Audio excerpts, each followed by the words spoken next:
अस्सलाम वालेकुम। अगर आप अपनी ज़िंदगी को आराम, सुकून और सुख से गुजारना चाहते हैं तो आप चीज़ों को नज़रअंदाज करना सीखें।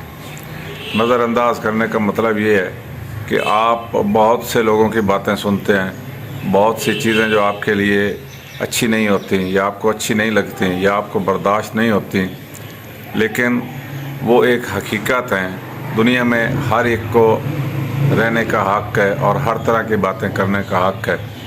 तो वो जैसे भी कोई बातें करे, अगर आप हर बात को अपने दिल पे लगाएंगे, हर बात पे आप गुस्सा करेंगे, हर बात पे आप नाराज़ होंगे, हर बात आपको दुख देगी, तकलीफ़ देगी, तो इससे आपकी ज़िंदगी का सुकून जो है वो ख़त्म हो जाएगा और आपके लिए जीना बड़ा मुश्किल हो जाएगा।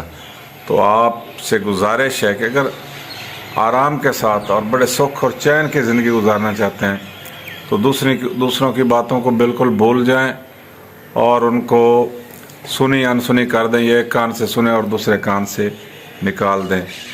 लेकिन अगर आप हर बात पे तवज्जो देंगे तो आप अपनी ज़िंदगी कभी सुकून से नहीं गुजार सकेंगे। शुक्रिया।